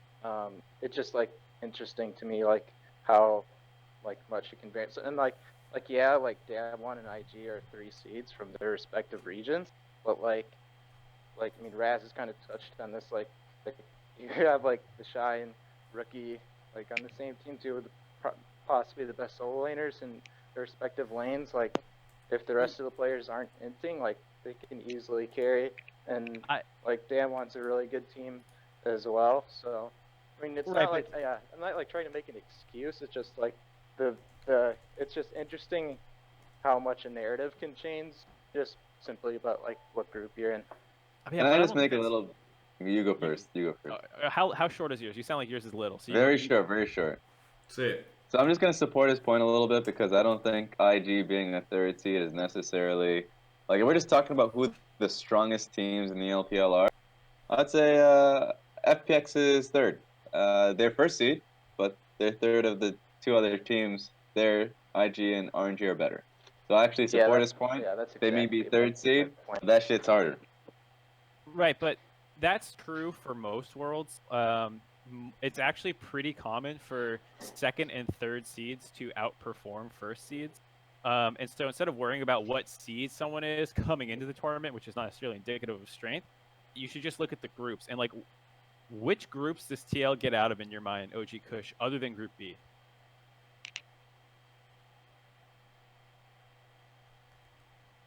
Hello? OG Kush, did we lose? He's gone! He ejected! The professor showed up for his lab. I'm going to take that no answer as an answer. Yeah. Oh no! Wait, he's back? Come back, OG Kush! Yeah, sorry. Wait, can you hear me? Yeah. I can hear you. He said, "Oh, wait, did you hear me?" And then immediately disconnected from Discord as soon as he said that. Not only did NA evacuate the tournament, but he evacuated the call. Yeah. If he just rejoins one of the calls, I can add him again. Yeah, he just needs to rejoin. I assume it's like. There he is. I'm hotel internet. He's on school internet. I'm sure it's fine. Hello. Kush, are you with us? Hi. Okay, OG Sorry, Kush. Did you hear my question? Just trying to go. No, sorry, I missed it. Okay, so what I said was, seeds is not necessarily a good way of determining strength coming into Worlds. Historically, 2 and 3 seeds have done better than 1 seeds. It's not rare at all. So instead, you should just use the data you can to hindsight say, well, was this actually a hard group or not? And so my question is, now you've seen groups, what other groups would TL get out of other than Group B? Sorry, I kind of. All right, I'll answer for Look, you got to be able to answer the question if you're coming into the call, my friend. I love your name. Okay. You have an amazing name. Okay, OG Kush, that should be my name. All right, I think we're good. Sorry. Okay, which group does TL get out of? Aside from Group B. No Group B. You can't use Group B. Which groups do they get out of? Yeah, no, that's a good question. The way that they were drawn out this year, like I don't care about draw. Put them in any group. I don't give a Get fuck. him how it in works. there! yeah. Put them in Group A or Group C. Do they get out? Group C, yeah, I'm not sure if it's close to any different than Group D, to be honest. Maybe same with like Group A, which is maybe So, your yeah. point. Yes, Yeah. that is indeed my point. Getting out of the easiest group is not an accomplishment. No, it's not an accomplishment. I think Group B was like so it's so much different than the right, rest but of them. It's people kinda people crazy. aren't flaming TL for not for because Group B is easy. They're flaming them because no one thinks TL would get out of any group, and that's our best team. Yeah. And Yeah. none of our teams got out of any groups. You can't hope that we get put into a group with the VCS and the LMS teams, and that's the way we get out. Oh, You know? yeah, it's not like my hope. It's just like I think I was just like talking about like the narrative, like Well, I think part of the problem is too. I'm gonna let Mark simmer down for a second because he's on edge. No, I need a pissed off Mark. I'm pissed, dude. There's no I need narrative. Mad Mark. It's no Mark, narrative. grab- It's the go- fact. Go Let grab the Mad cat. Mark talk.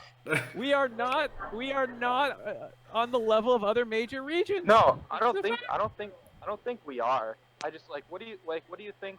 Is that like- not the narrative you're pushing back against? Well, I mean, do you think that narrative would have existed if TL would have gotten a Group B? Probably. Yeah. Like Splice is getting a lot of shit right now, and they won. Yeah. Yeah, I would if TL limped out of Group B, I would give him shit. Yeah, they need to be first seed. Getting out of Group B. Yeah, let's see. I mean, if they had something like Group B and they got like first seed out, and then they had like a pretty competitive quarters, then lost, I feel like it would be better than it is now. You know what I mean? Well, but now you're also assuming they're having competitive quarters versus Yeah. STT. But that hasn't. Okay, I mean, if they yeah, that's assuming that they would have gotten the same draw as Splice. But I mean, yeah. I mean, I see what you mean. I think it would be a little bit different if that would have happened. I mean, my opinion is I don't. Yeah, TL is not I on think level on some of the other major regions. That's part for of the sure. problem. I just think you can get it's just interesting. I think people's perspectives would be different just simply based off the group.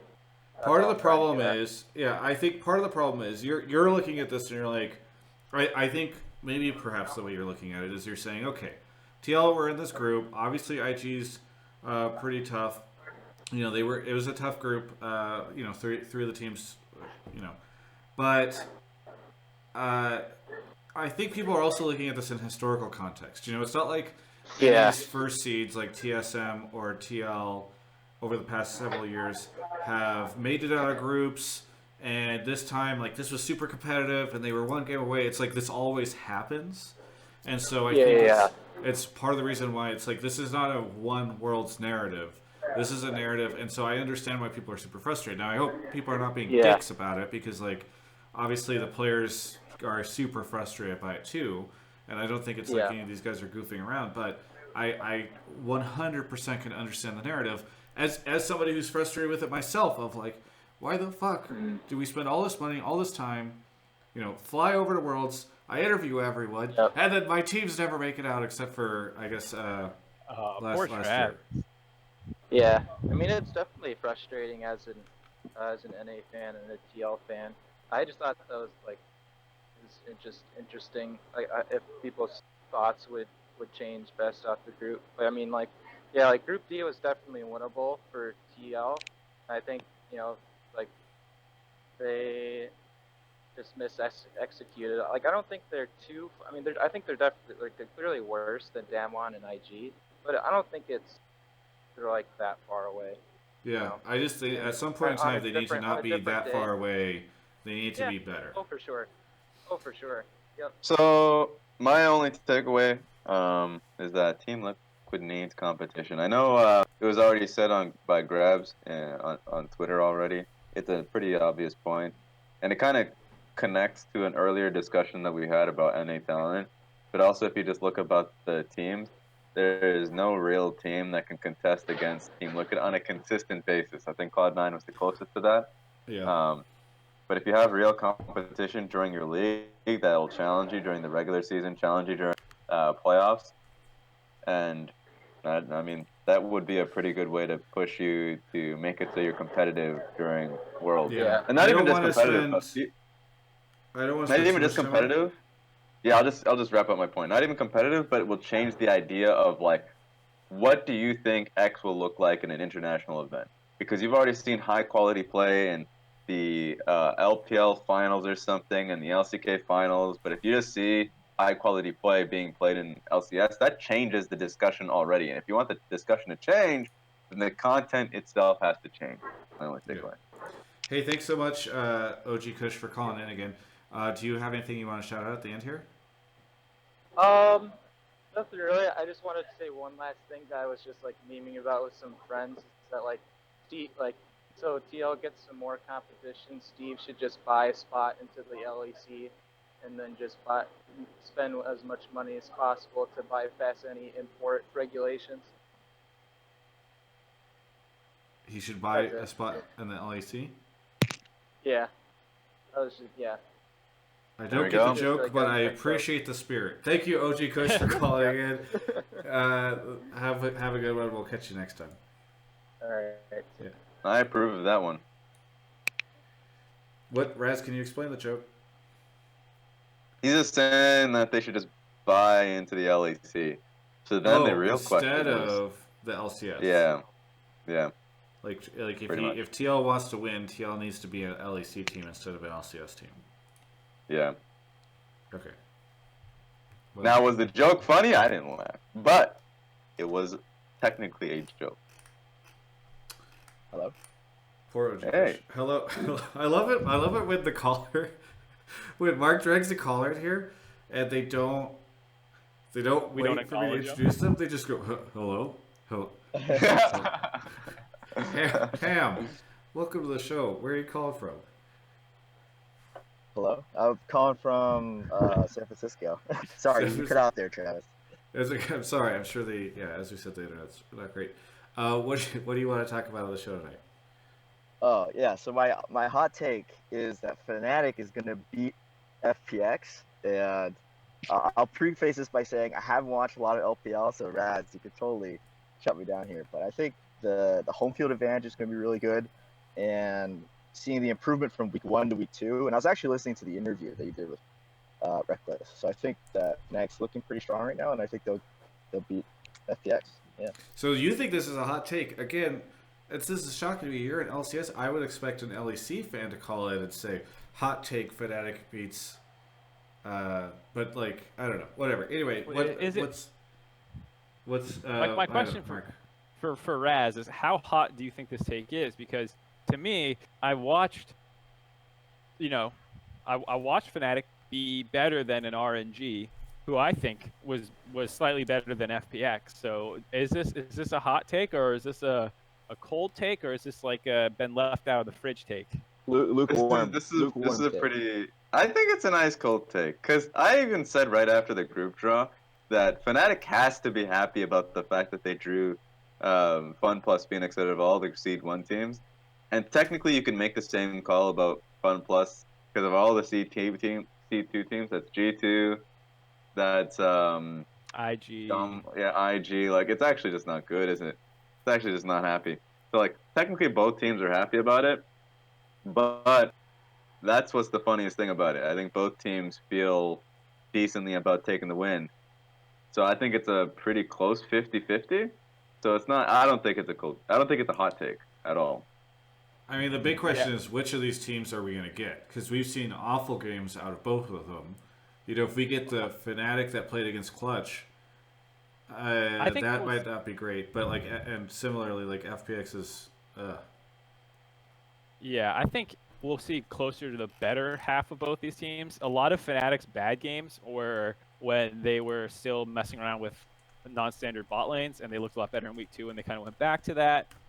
Similar with FPX, a lot of their worst performances were on the first day. Yes, they did lose to Splice, but then they came back and beat them. So I think I have a little bit more faith in Fnatic. But I think it's close. I think Doinby and Tian match up pretty well versus Nemesis and Broxa. I think the bot lanes are a bit of a question mark to me because LWX looked really sus in one or two of their games, I think, and same with Gimgoon. But Whippo also looked a little sus at points. So like, there's a couple little areas in the side lanes I'm more concerned about. I think the mid jungle duos match up really well. Yeah, I actually think the most interesting thing about this series is the fact that I'd say for the tournament, Fnatic and FPX have some of the best jungle supports. So Yeah. Hillsong and Broxa versus, Tian and holy shit, Crisp. He's changed his support name, so I'll give myself a pass on that. And Crisp, like that's a really good matchup.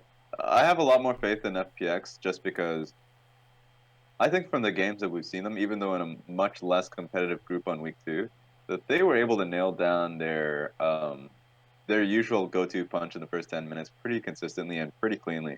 So they looked a lot more cleaner, I would say, than Fnatic necessarily did. And in the last game we saw Fnatic go up against RNG.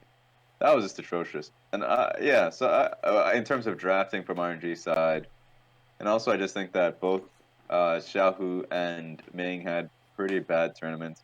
So it's pretty rough, I would say. It's a close one between those two teams, but I would say FPX has looked a little better. Yeah, so one thing that was actually postulated before World started was everyone was like, oh, Mage's bot lane are going to be super good, like bigger buff, Heimer buff, Syndra flex, and then it absolutely like shit the bed week 1. Yeah, you were talking about this earlier, Raz, right? The win rates? Yeah. Yeah, so like it makes me wonder is it an execution thing or is it actually that mages are significantly like worse than standard AD carries? Because I actually thought that the big advantage of places like teams like G2 and Fnatic is that they could play like Heimerdinger bot and just troll the shit out of everyone, and just like kind of do a cheese, if you will. But it looks like that isn't really the case, and so the argument for like the European teams being like using that as like a wild card kind of move seems to have diminished a bit. That was something that was really surprising to me watching the past group stage. So. Yeah, and I mean, there's some strategies that are more effective. Like as much as Garen Yumi got shit on for how it looked, it is actually 3-2, and I think Yasuo is 3-1. So, I mean, I wouldn't count out non-standard bot lanes out completely yet, but I think you have to use them in smarter situations and like, well, let's just flex the Syndra to get a better mid matchup with no consideration of like what that does for our bot lane, which is what kind of felt like happened with IG in their Damwon game where they gave rookie Orianna to play into the Akali, but then you have Jackie Love on Syndra, and like, yeah. I think there's good instances of it, but a lot of teams kind of, I think, bought into the hype of just the overall matchups and things. Yeah, I think overall Syndra isn't as good as people make her out to be. Like she's not that good of a flex, if that makes sense. That's just my personal opinion. I do think we're headed off topic a little bit, but so it sounds like we all think Fnatic is going to get out past FPX. Well, no, Raz said FPX. Raz said that FPX. I said FPX. Sorry. Yeah, but we did say you were saying you don't think it's a hot take, Raz. Yeah, I think it's a very cold take. Because you're in your mind 50-50. Yeah. Either way, thanks so much, Ham. Is there any shoutouts, anything you want to say here at the end? No. I guess go EU. I guess now that NA is out, I have to root for EU. But yeah, thanks for having me on the show. There we go. That is the most NA statement ever. Go EU. I guess NA's out, so it's those guys. I'm still gonna watch Worlds, but fuck, I don't have anyone I want to cheer for. Yeah, it's like I guess there are people who might.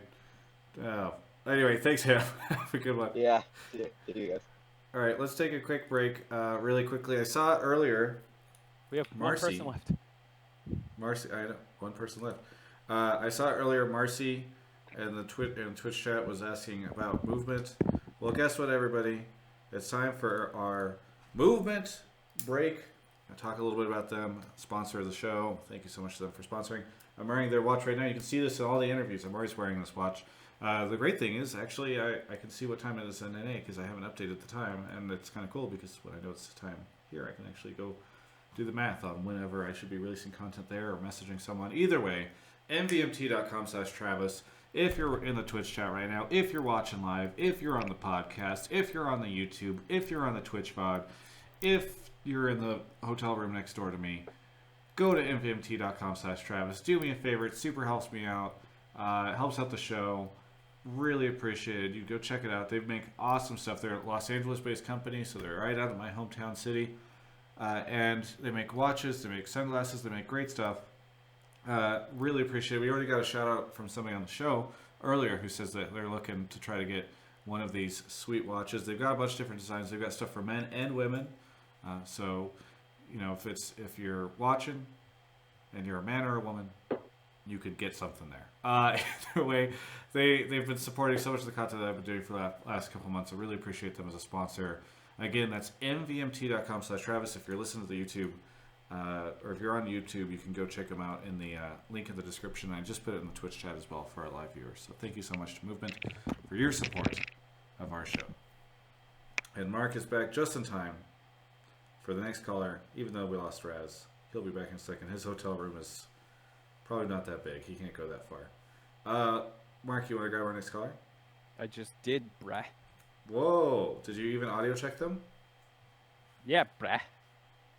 Karawi. Where are you calling from? That was a whiff.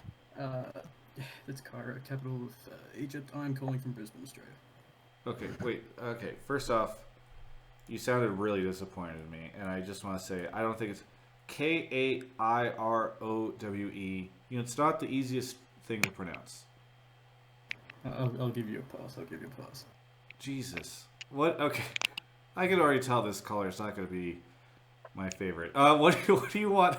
Say your name one more time. Cairo. What would you like to talk about on the show tonight? So much hostility. I want to talk about how it's just really disappointing seeing NA teams split after split. They boom their roster, they get like 2 new people back, and then next split they're suddenly like, what do we do after 15 minutes? What do we do when we're facing a split push comp? What do we do when we're facing, you know, a late game scaling comp? How do we draft? How do we, you know, freeze lanes? It just seems like we're setting these young kids up for failure because we're basically being like, yeah, you can click button good, you've got good APM, join our academy squad, and then they get called up to the big leagues and it's like, well, we're going to draft you into an impossible position. You're good on Lee Sin, right? Cool. Well, here, play a game with a 40-minute meta and just, you know, win, lol. So it's our fault, not the rookie's fault for failing. Yes, us 4 people in this Twitch chat. No, I mean like us as in the North American system. Yeah, well, yeah, I think it's an endemic issue. Like, if we could foster like a season where, like, imagine, as Mark said before, if we got Broken Blade, and instead of just being like, hey, cool, this guy is a Riven one trick or whatever, he's starting on our, you know, LCS team. If we just like put him in academy for a year, and then Peter Zhang's like, okay, here's how you play Ornn, here's how you play Vladimir, here's how you play Gangplank. Okay, you're good. Go, you know, get promoted next year or whatever. Instead of doing that, it's like, no, straight up to TSM, and then you're just under incredible pressure, and, you know, he might be in positions where it's like, okay, you have to learn 3 counter picks to a matchup you've never played in a week because Optic is running something obscure top. You know? So what like, should TSM have done during that year? Oh, I don't know. See, I mean, enough for that.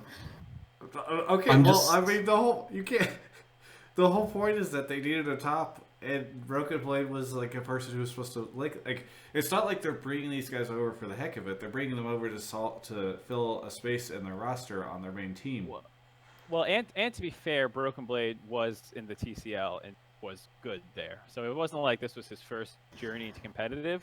But I'll let you run with that take for a second. Yeah, no, okay, so that's probably a bad example, but what I'm trying to say is I think it'd be more of a effective utilization of the academy system, and it would probably give us something that would give us a leg up. Or I mean, this is kind of what Mark was saying at the start of the show, right? Which is like we should be finding the talent who have shown promise in these other regions, and then bring them over and put them in academy. It sounds like this is kind Not of...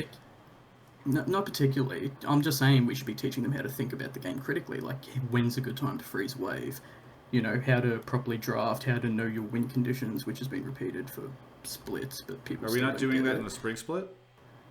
Evidently not. Well, so this is an interesting take because this kind of comes down to more for coaching, and that's where I want to kind of guide this discussion, because you're saying the coaches need to teach these young players these things. But there is a bit of what I guess you could say is a counter movement going on amongst some of the veterans in the NAC, and even ones who come from Europe over and things like that. And I've heard a couple talk about how coaches are given too much, like, not necessarily authority, but like they don't give players enough autonomy to learn things on their own and make mistakes and grow. And you've heard, I think, some EU coaches maybe mention this as well. No, this happened on Hotline League at Rift Rivals. We had all those coaches on, and it was that conversation they had with Peter, or Doublelift, whenever he was on the show, and it was kind of this weird thing around like, oh yeah, like the players aren't able to like have enough of a voice. It's similar, but I think a little different, because if I remember correctly, they were also criticizing just like playing Sona TK nonstop in scrims. No, but they also talked about the... Yeah, okay. Yeah, I'm just remembering then. Like specifically, even Amazing today tweeted at me when I was talking about some of this importing other region young players. He was saying, quote, I'd say NA has an overall bad case of too many chefs, aka coaches and analysts, that spoil the broth, over analyzing and not giving players enough autonomy, and thus alienating them from their kind of final product, like performance. And he's been seeing it for a while now. And he was saying NA's biggest strength as money also becomes its biggest weakness, because top-down wise, they hire these people who are supposed to have all the right answers, who realistically don't. And they instead of having it be like this, players learning as they go, and to the caller's point, maybe if you put them right on the main stage right away, they might not be able to learn as they go quite as effectively as if they were in academy or something, and developing in an environment closer to their actual skill level as they progress. But the idea that the coaches are the ones who are going to teach all these kids how to play is something that I think a lot of veterans are starting to say, like, we're going too far to giving coaches that power and not enough to letting players just be themselves, learn. And I know a number of people, not just Amazing, have said similarly that, like, it's so frustrating to have VOD reviews in these settings where, like, every mistake you make is criticized, and they say don't do that, and it feels like complete hindsight, and they're not, and they feel like they're limited in what they're allowed to learn. That's interesting, because the impression I get is that sort of like the current NBA, NALCS especially, is more of a player-driven league than an organizational league. So that's an interesting take, actually. I think it's still a lot about players, but I would say compared to Europe, it's a lot less about players, in their opinion. And even from my understanding, when I've read articles by some Korean coaches stuff, it depends a little bit more over there, but I've definitely heard it different. I don't know what Raz is, if you have insight on what LPL coaching structure and influence is kind of like. It's fairly player dominated. I mean, it always depends on the team, of course. The younger the players are, the more coaching dominant as it should be.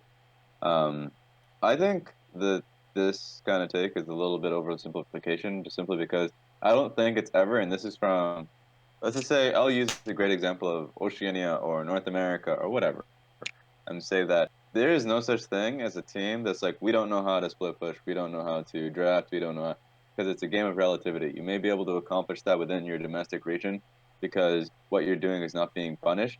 Like, grouping at a certain time for Baron is not being punished. The enemy team can still, like, basically pressure you off the objective while taking the sideline. Or, being able to send 1-4, but not get, but be on the map at the same time, or, like, you know what I mean? Essentially, It's all about ability to punish. Like, G2 is the greatest example recently where you would say that they're the best team in the world coming into the tournament, but they just came off of a week 2 where they just literally talked about how they were only being punished in 2 of their games versus Griffin when they were making mistakes throughout the entire day. So I think the entire idea that North America cannot split push or cannot team fight or all that, that's not necessarily the case. It's all about being able to do that at the highest level with your team. And I would say remember, not having competition within the region, does that fairly consistently. You may think your draft, like I've seen a lot of Optic drafts, and I feel like within the domestic region, they look at that as like, hey, that's incredibly creative. But I'm like, wow, there's a ton of holes. And I think this is more so towards the spring split rather than the summer split. But the issue is that it doesn't get punished during the season. It doesn't, or not heavily enough for it to go into the like 20-minute mark, and for it to be online. So I think it really comes down to them being able to play a stronger game of fundamentals throughout the game, so they can go into international events and go up against the best teams in accomplishing that. So that's where I would challenge it. I would say the best example of this was like Team Liquid. I think it was when they went up against I'll say Dumb One. I'm trying to remember. I think it was Dumb One, where for a good majority of the late game, Impact was being pulled from the side lane and was actually just losing waves consistently for no good reason. That's a pretty large misplay that the team would be able to look over and say, wow, only this Korean team is actually punishing us pretty heavily, and now our Impact is almost useless, especially in the matchup, because of the fact that he's being pulled too early. So that's where I would pull out and say that North American teams are pretty good at it, but if they're going up against each other, they will never be optimal at it. And what would you say is the better way to improve that and get better? I know you're saying, iron sharpens iron, or whatever that saying is, increase competition. But in North America, do you think it's from a coaching perspective or like an improvement perspective, like the caller is saying, is it that we need to have people being taught this by coaches who have a better understanding, or I'd say number one is certainly coaching, because a lot of the times after a scrim, you need to be able to go through what you think is an ideal situation, rather than did we get punished at this point, right? Because punishment shouldn't even be a conversation. You should be, hey, we still won this game, or hey, we stomped, but this is what we should be doing regardless. Being disciplined in those moments when the enemy team that you're going up against isn't really pushing you to be disciplined is important. And another thing is also taking the opportunities you can at boot camp. Where did NA and I would say to a certain extent EU go during boot camp when they had the opportunity? They went into EU. Should have gone to China and Korea, specifically Korea. That would have been the best chance, but a lot of people right now were drinking that Kool-Aid of, hey, you know what, we're all the same, guys. Korea, China, and West are at the basically in the same road. That's not true. Everyone was watching LCK. I'm not going to talk about China because I can understand if not a lot of the players are watching the LPL, but we all saw the dominance of, or at least how strong the Griffin players were, the players for SKT were, and that's where they were scrimming. When you have the opportunity to boot camp, you should be able to boot camp there. But everybody's saying, I mean, to bring up the meme, everybody was saying G2 is the best team in the world, right? And you have Fnatic taking the best to 5-game series. But that may be true. Why isn't G2 going over there? You know what I mean? I'm saying if you're at the top of the totem pole, and I'm saying G2 coming into the tournament were the favorites, sure. But then who would they be scrimming with? They would be scrimming against Fnatic, which is great, that's fine. And then they would be going up against North American teams. Should you be happy about that? You should not be happy about that. You should be going to Korea and going up against some of the best teams there. I think that would be... Reckless had great things to say about Clutch Gaming. You should go look at my interview. YouTube.com/TravisGafford. Be sure to subscribe. Hit the bell. But I can kind of understand the idea of EU is so dominant, everybody thinks they're going to win this. That's what everybody was saying going into Worlds. And you're saying, everybody was watching LCK, they knew that these teams were so good, blah, blah, blah, but everybody was watching LEC and felt the same way. So I feel like your argument kind of goes both ways in this situation. By the way, I'm not saying I disagree with, in general, everything you're saying. I'm just saying, in this one specific thing, I feel like people generally have said, we want to go boot camp in the strongest region and face the strongest teams, and that's why they go to Korea.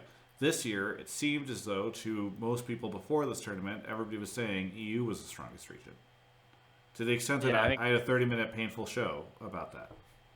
Well, I mean... Oh, you go first. I already talked. No, sorry. I was going to put words in your mouth, so you say it. Okay, because I mean, someone you're not so good in chat said Perk said they didn't want to hassle with flying and adjusting the schedule. I mean, that just comes down to priority. But yeah, sure. If you think that they're the strongest region, I would say that maybe there are 2 or 3 teams you can scrim against. But then you look at the wealth of teams in Europe and Korea, and that's literally going to one server and being able to play up against multiple teams. It's obviously the better You mean environment. China and Korea? The wealth of teams in China and Korea. Oh yeah, that's what I meant. Yeah, China and Korea. Yeah. Yeah, so I mean, Raz's point isn't that they were right and now they're wrong. I think he was saying they're always wrong to have thought that scrimming one other good team in Europe was better than scrimming 4 good teams in Korea. Sure. Okay, that makes sense. I bought into the hype. I was like, sure, why not? But yeah, obviously, Korea finished all seed 1, so. Yeah. Well, I think that... This is all pretty off topic from Cairo's point, though. I think. To be fair, I made a really bad point of it anyway, so it's all good. Well, I mean, Kairos, really quickly, is there anything you want us to address more on your topic? I appreciate Caillou. I appreciate you. Tyler Hero Rookie of the Year and Twitch Prime. That's all. Oh, you're just you're wrapping up. Okay. Well, either way, oh, he's gone. That's what I like to hear. I was giving him a chance. Like I felt Mark was like, we didn't do a good enough job of addressing his point. I'm like, is there anything else you want us to say on it, or? But then he just pieced out. But he did he said his point. He said Tyler Hero Rookie of the Year. God bless him. No one. Yeah, that's for the NBA heads out there. Look, Mark, do you have anything you want to shout out, say here at the end of the show? No, I think. But you have a show that you're doing with Riot. What? You have that show you're doing with Riot. You want to shout out? Oh, right, yeah. We filmed 2 more episodes of The Review with Meteos and Crumbs. Spoilers, but one's with FPX and Splice because we didn't cover a Group B team with our first batch. And then the other one is Damwon IG because it felt like one of the better games to cover in terms of how close it was. And we wanted to focus on teams who got out. So, yeah, those were the games we picked. They'll be coming out sometime this week, I believe. I'm not exactly sure on release date, so just make sure to follow my Twitter or LOL Esports. Other than that, I have fun. I enjoy talking about things we can do better in the future. I enjoy looking up stats, and I'm not saying any of these things are the silver bullet that cures all problems, but I'm proposing different ideas than saying... I think we should give $1,000 a piece to whoever's in the top 100 of solo queue. What the hell?